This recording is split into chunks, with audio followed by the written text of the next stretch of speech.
BJP media நேயர்கள் அனைவருக்கும் வணக்கம். நான் உங்கள் சேகர்.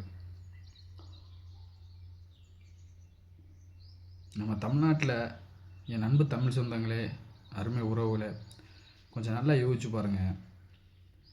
மதக்கலவரத்தை தூண்டி விடுறது யார்?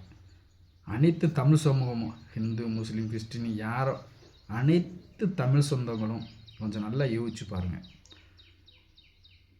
இவருக்கு இந்த இந்து அறநிலையத்துறை அமைச்சர் சேகர் பாபு நேற்று தமிழுக்கும் யோகி ஆதித்யநாத்துக்கும் என்ன சம்மந்தம், பவன் கல்யாணுக்கும் என்ன சம்மந்தம்னு கேட்டார். ஓகே, சந்தோஷம், மகிழ்ச்சி. அப்போ நீங்கள் தலைவராக ஏற்றுக்கிட்டு இருக்கையில் மு.க. ஸ்டாலின் அவருக்கும் தெலுங்கு தானே, அவரோட தாய்மொழி தெலுங்கு தானே. அப்போ அவருக்கும் தமிழுக்கும் என்ன சொந்தம், என்ன சம்மந்தம்? அதை கொஞ்சம் யோசிச்சு பார்க்கணும்ல. ஒரு தமிழராக ஒரு தெலுங்கு ஆளுறான்னு நீங்கள் தான் சொல்கிறீங்க, நாங்கள் பிரித்து பார்க்கல. இந்தியாவுக்குள்ளே எல்லாரும் சமந்தான். இந்தியாவில் இருக்குந்தா இவங்க தமிழ்நாட்டில் இருந்து தெலுங்கானா போவாங்க, தெலுங்கானாவிலேருந்து இந்தியாவுக்கு வருவாங்க, தமிழ்நாட்டுக்கு வருவாங்க, கர்நாடகத்துலேருந்து இங்கே தமிழ்நாட்டுக்கு வருவாங்க, தமிழ்நாட்டிலேருந்து கர்நாடகா போவாங்க, கேரளா, அப்படி இந்தியாவுக்குள்ளே நம்ம எங்கே வேணாலும் போவோம், எங்கே வேணாலும் வருவோம். நம்ம நாடு இந்தியா. அப்படிங்கையில் இவங்க கேட்குறதுக்கு சரி ரைட்டு. அன்னைக்கு எல்லா ஸ்டேட் முதலமைச்சர், கர்நாடக முதலமைச்சர் துணை முதல்வர் டி.கே. சிவகுமாரை வர வச்சு கட்டி அணைச்சி பிடிச்சிங்க. கேரளா முதலமைச்சர் பினராயி விஜயனை கூப்பிட்டு கட்டி அணைச்சிங்க. அப்புறம் மேற்கு வங்காளத்துலேருந்து யாரையும் வர வச்சிங்க. அப்போ அவங்களுக்கும் தமிழ்நாட்டுக்கு என்ன சம்மந்தம்னு கேட்கணும் தானே. நீ என் அன்பு தமிழ் சொந்தங்களே கொஞ்சம் நல்லா யோசிச்சு பார்க்கணும். மதக்கலவரத்தை தூண்டி விடுறது யார்? எந்த இடத்துலையாவது என் அன்பார்ந்த முஸ்லீம் சகோதர சகோதரியர்களுக்கும் என்னோட பணிவான வேண்டுகோள் என்னென்னா, எந்த இடத்துலையாவது பாரதிய ஜனதா கட்சியோ அதன் தலைவர்களோ உங்களை பற்றியும் உங்கள் மதத்தை பற்றி எந்த இடத்துலையாவது தவறாக பேசியிருக்காங்களா? எந்த இடத்துலையாவது யாராவது ஒரு குற்றத்தை சொல்லுங்கள் பார்க்கலாம். குஜராத்தில் முதல்வராக இருந்து அப்படியே இப்போ 2வது தரம் முடிஞ்சு 3வது தரமும் பாரத பிரதமர் நரேந்திர மோடிஜி அவர்கள் ஆட்சிக்கு வந்ததுக்கு அப்புறம் பாரதிய ஜனதா கட்சி தான் இதோட 11 ஆண்டுகள் நிறைய பண்ணிடுச்சு. எந்த முஸ்லீம் சகோதரர்கள் பாதிக்கப்பட்டிருக்காங்க? இந்திய முஸ்லீம்களாவது யாராவது எங்கேயாவது பாதிக்கப்பட்டிருக்காங்களா? இல்லை எங்கேயாவது உங்கள் மதத்தை பற்றி தவறான முறையில் ஏதாவது கருத்து தெரிவிச்சிருக்காங்களா? கொஞ்சம் நல்ல நீங்கள் இதை யோசிச்சு பார்க்கணும். யாராவது தீவிரவாத செயல்கள் செஞ்சுருப்பாங்க, அதுக்காக தீவிரவாத செயல்கள் செஞ்சால் விட்டுறணுமா? ஒரு மதத்தை இருந்தவங்க எந்த தப்புனாலும் பண்ணலாமா?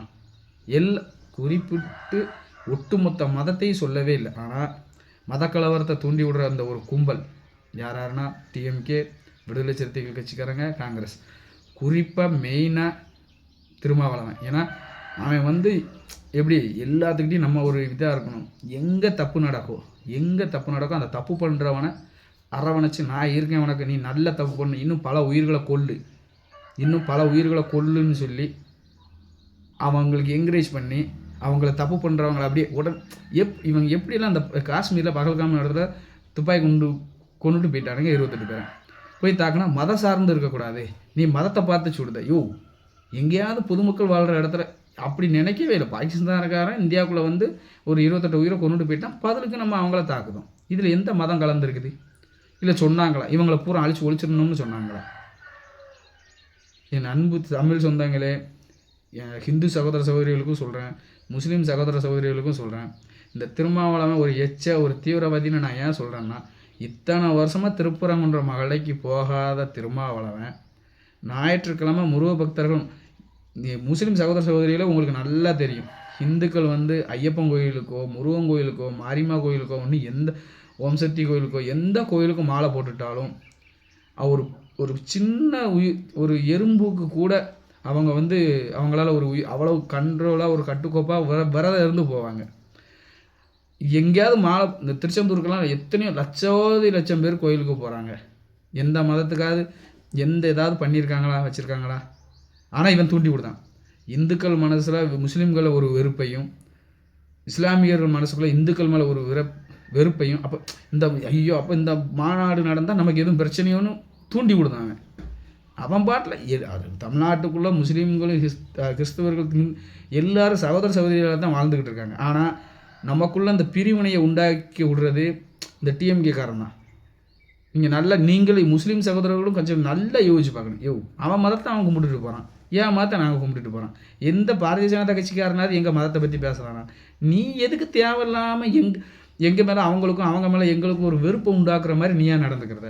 ஏற்கனவே திருப்பரங்குன்ற மலை ஏதோ ஒரு பிரச்சனையில் இருக்குது. இத்தனை வருஷமாக நீ அங்கே வந்து பிடுங்க வரல, இப்போ எதுக்கு நீ அங்கே பிடுங்க வர? எங்களுக்குள்ளே ஒரு மத கலவரத்தை உண்டு பண்ணலாம்னு நினைக்கியா?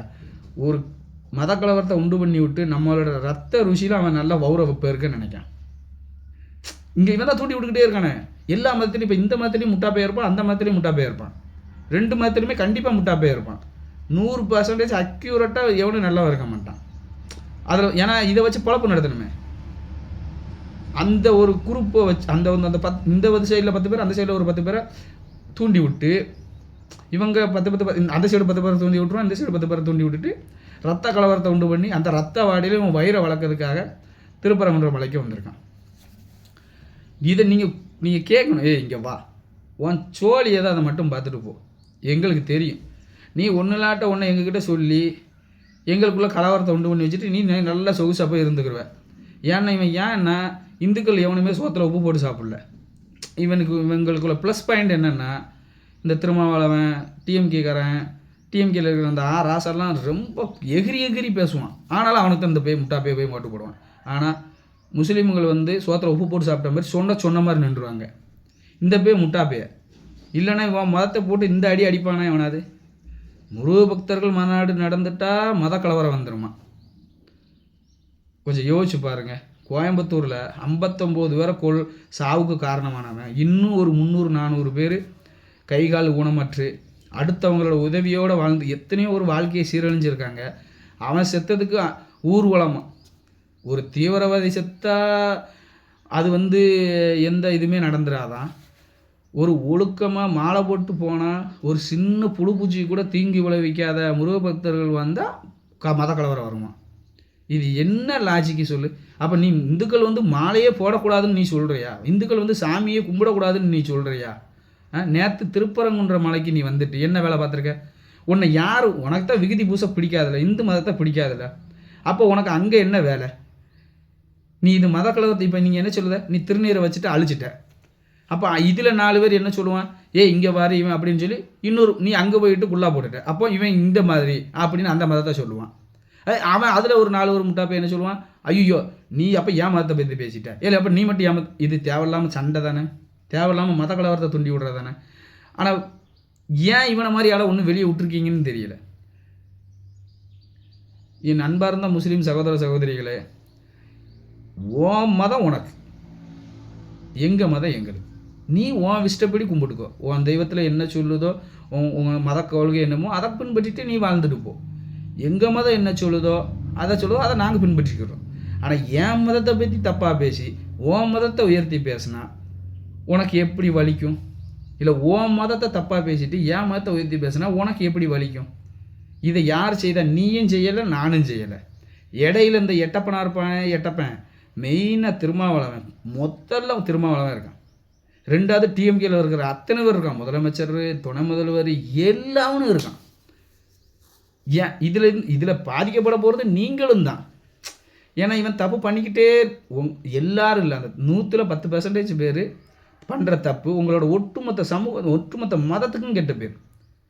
உண்மையாக எவனாவது ஒரு சோழியை பார்த்து விட்டுட்டு போயிட்டு இலங்கையில் சர்ச்சில் கொண்டு கொண்டாங்க. இஸ்ரேலில் காசாங்கிற பகுதியில் உள்ள தீவிரவாதி வந்து என்ன செஞ்சான்? இஸ்ரேலில் போய் குண்டை போட்டு அங்கே வச்சு கொண்டான். பாகிஸ்தான்காரன் இந்தியா மேலே குண்டை போட்டு கொண்டான். நீங்கள் பார்த்துக்கிட்டே தான் இருப்பேன். இதெல்லாம் யார் பண்ணுறான்னு நீங்கள் எடுத்து பாருங்கள். எல்லா நாட்டிலையும் இந்த திருமாவளவனை மாதிரி ஒரு கோஷ்டி நீங்கள் தீவிரவாத செயல்கள் செஞ்சுக்கிட்டே இருக்கணும், இவங்க ஆதரிச்சுக்கிட்டே இருக்கணும். அப்போ அந்த மக்கள் மத்தியில் என்ன சொல்லும்? இவன் அந்த தீவிரவாதிக்கு சரி நம்ம ஏதாவது பண்ணிக்கிட்டு இருந்தால் இவனை மாதிரி எச்சக்கலாம் நமக்கு பண உதவியும் செய்தான், சப்போர்ட்டும் பண்ணுறான் அப்படின்னு இன்னும் உங்களுக்கு மதத்தை நீ கும்பிட்டுட்டு போ. யாருக்கு என்ன பிரச்சனை வருது? இப்போ நம்ம அதெல்லாம் விட்டுட்டு இப்போ இந்த இதுக்கு வருவோம். ஞாயிற்றுக்கிழமை முருக பக்தர்கள் மாநாடு நடந்துட்டா இவங்களோட என்னடா இந்துக்களும் முஸ்லீம்களும் ஒற்றுமையாக இருக்காங்களோ, இவங்க நம்ம இந்துக்களும் முஸ்லீம்களும் ஒற்றுமையாக இருந்துட்டா டிஎம்கேங்கிற ஒரு தீய சக்தி, டிஎம்கே விடுதலை சிறுத்தைகள் காங்கிரஸ், டிஎம்கே விடுதலை சிறுத்தைகள் இந்த கம்யூனிஸ்ட்டை வந்து தமிழ்நாட்டிலேருந்து பிடுங்கி எறியணும், காங்கிரஸை இந்தியாவிலேருந்து பிடுங்கி எறிஞ்சிட்டா இந்தியாவுக்குள்ளே எந்த இடத்துலையும் மத கலவரமோ சாதி கலவரமோ கண்டிப்பாக 100% வராது. கண்டிப்பாக 100% வரவே வராது. ஏன்னா நீங்கள் நல்லா யோசிச்சு பாருங்கள், 2 முஸ்லீம் ஹிந்துக்களும் யோசிச்சு பாருங்கள். இந்த திருமாவளவங்கிற ஒரு எச்சை நல்லா யோசிச்சு பாருங்கள். இந்த திருமாவளவங்கிற ஒரு எச்சை இத்தனை வருட காலமாக திருப்பரங்குன்ற மலைக்கு போனாரா? நீங்கள் நல்லா யோசிச்சு பாருங்கள். எல்லாவனும் தூண்டி தூண்டி தான் விடுவான். உங்கள் முஸ்லீம் சகோதரர் உங்களுக்கு ஆதரவாக இருக்கும்னு நினச்சிக்கிட்டு இந்துக்களை வெறுப்பேற்றுற மாதிரி. இவன் இந்துக்களை வெறுப்பேற்ற நமக்கு யார் மேலே கோவம் வரும்? அது அப்படியே உள்ள ஆப்போசிட் மதம் மேலே கோவம் வரும். அப்போ அந்த ஆப்போசிட் மதம் என்ன சொல்லும்?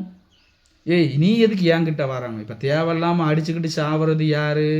அப்புராணியாக இருக்கிற ஹிந்துக்களும் அப்புராணியாக இருக்கிற முஸ்லீம்களும்.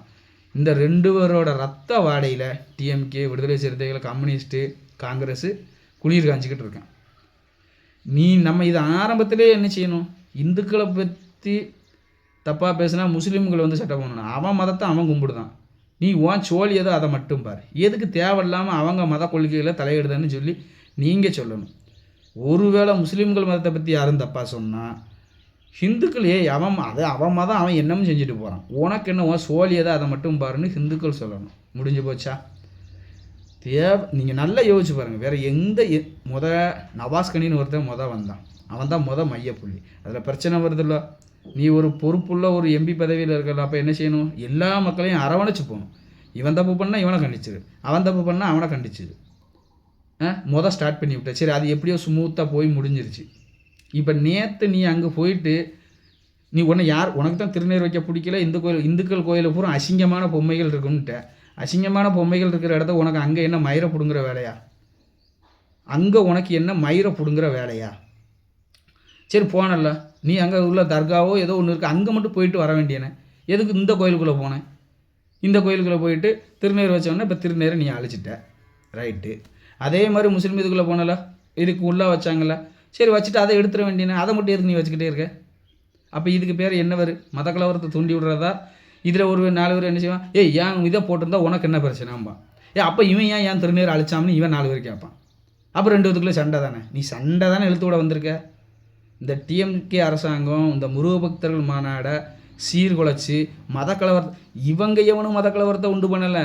இந்துக்கள் யாருமே மத கலவரத்தை உண்டு பண்ணலை. அதே மாதிரி முஸ்லீம்களும் இவங்க கூட மத கலவரத்தை இது தூண்டி விடுறது. இந்த சத்யராஜ் மணிவண்ணன் ஒரு படத்தில் சொல்லுவாங்கள்ல, இப்படி நம்ம சாதியாளி மதத்தாளி அவங்கள பிரித்து வச்சா தான் நம்ம அரசியல் பண்ண முடியும், நம்ம சொகுசு வாழ்க்கை வாழ முடியும். இதைத்தான் டிஎம்கே, காங்கிரஸ், விடுதலை சிறுத்தைகள் அதுலேயும் ரொம்ப கொடூரமாக உக்கிரமாக எவன் நாசமாக போனான்னு எவன் வெட்டிட்டு குத்திட்டு செத்த நமக்கு என்ன? எப்படி பார்த்தாலும் ஒரு 90% நம்ம கட்சியில் இருக்கிறவன் ஒரு 90% ஹிந்துக்கள் தான் இருக்கான். அவன் எல்லாம் முட்டாப்பைய சோத்திர உப்பு போட்டே சாப்பிடல. நமக்கு சாதியை வச்சு சொன்னோம்னா அவன் நமக்கு ஓட்டு போட்டுருவான். மிச்ச பாதி நம்ம இந்த முஸ்லீம்களை மட்டும் ஸ்ட்ராங்காக கையில் எடுத்துக்கிட்டோம்னா, ஆனாலும் நம்மளுக்கு இப்படி சப்போர்ட்டாக இருக்காங்கன்னு மட்டும் நீங்கள் சந்தோஷமாக இருந்துடாதீங்க, அவனுக்கு ஓட்டு போட்டுறாதீங்க. அவன் என்ன பண்ணுறான்? பாரதிய ஜனதா கட்சி ஆட்சியில் எல்லா ஸ்டேஜ்லேயும் 17 மாநிலத்தில் ஆட்சியில் இருக்காங்க. எந்த முஸ்லீம் சகோதரர்கள் பாதிக்கப்பட்டிருக்கிறாங்க? இந்திய முஸ்லீம்கள் எங்கேயுமே பாதிக்கப்படலை. வெளிநாட்டிலேருந்து, அதர் ஸ்டேட்லேருந்து, அதர் நாட்டிலேருந்து, இப்போ பாகிஸ்தான்லேருந்து வர்றவன் உன் தாய் நாட்டை தான் கெடுக்கான், உன் தாய் நாட்டை தான் கெடுக்கான். அவங்களத்தான் நம்ம சொல்கிறோம். பாகிஸ்தான்லேருந்து வந்தவன், பங்களாதேஷ்லேருந்து வந்தவன், ரோஹிங்கியாலேருந்து வந்தவன், இவன் வந்தவன் பூரா வந்து தங்கிக்கிட்டு உங்களுக்கு சேர்த்து தான் கெடுதல் பண்ணிக்கிருக்கான். ஒரு குண்டு ஒன்று வச்சாம்னா அதில் சாக போகிறது நீயும் தானே, உன் குடும்பமும் தானே. இப்போ சென்னையில் அனகாபுத்தூருங்கிற இடத்துல ஒரு வீடுகளெல்லாம் இடித்தான். அதில் முஸ்லீம்கள் தானே பாதிக்கப்பட்டீங்க. பாதிப்பு எல்லாத்துக்கு தான், உங்களோட ஓட்டுக்காகத்தான் இவன் நீங்கள் தீவிரவாத செயல்கள் செஞ்சாங்கன்னா அவனுக்கு நீங்கள் ஏன் அடைக்கலம் கொடுக்கீங்க? மணிப்பூரில் ஒரு மசூதியில் அவ்வளோ கட்டுக்கட்டாக பணம், இந்திய இராணுவத்தில் கூட அப்படி உள்ள அந்த ஆயுதங்கள் இல்லை, அந்த மாதிரி ஆயுதங்களை வச்சுக்கிட்டு இருக்காங்க. இது எவ்வளோ பெரிய அச்சுறுத்தல். தயவு செஞ்சு முஸ்லீம் சகோதரிகளும் ஜூன் 22 முருகபுத்தர்கள் மாநாடு நடத்த தயவு செஞ்சு இந்த மாதிரி முட்டாப்பயல்கள் சொன்னாங்கனாலும் ஒரு சில முட்டாப்பயல்கள் இங்கே இதுலேயும் இருப்பான், நீங்கள் கேட்டுறாதீங்க. அதே மாதிரி இந்து சகோதரிகளை இவன் நமக்குள்ளே இந்த முருகபுத்தர்கள் மாநாடை சீர்குலைக்கணும்னு எவ்வளவோ போராடிக்கிட்டு இருக்கான் அந்த திருமாவளவன், அந்த டிஎம்கே அரசாங்கம். திருச்சியில் விடுதலை சிறுத்தைகளை வச்சு மாநாடு நடத்த இப்படித்தான் எனக்கு அதுதான் வேணக்கூடும் இந்த வேணக்கூடுன்னு சொல்லலை. அப்போ இந்துக்கள் மேலே எவ்வளோ ஒரு வன்மத்தை கக்குது இந்த டிஎம்கே அரசாங்கம், விடுதலை சிறுத்தைகள் கூட சேர்ந்துக்கிட்டு இந்த காவல்துறையும். தயவு செஞ்சு அனைத்து என் தமிழ் சொந்தங்களும் தமிழர்களாக ஒன்றிணைவோம், தமிழர்களாக இருப்போம். நம்ம தேவையில்லாமல் நீ ஓ மதத்தை கும்பிட்டு போ, இவங்க மதத்தை கும்பிட்டு போட்டோம், யாரோட மதத்துக்குள்ளேயும் யாரும் தலையிட வேண்டாம். அவரவர மதத்தை அவரவரை கும்பிட்டு போங்க. இந்த மாதிரி எச்சங்கள் தூண்டி விட்டா தயவு செஞ்சு நீங்கள் ஏற்றுக்கிறாதீங்க. தயவு செஞ்சு உன் வேலையை பார்த்துட்டு போகணுன்னு சொல்லுங்கள். அவன் வயிறை வளர்க்கறதுக்காக நம்ம ரத்தத்தை சிந்த வேண்டாம். அனைவரும் தமிழர்களாக ஒன்றிணைவோம்.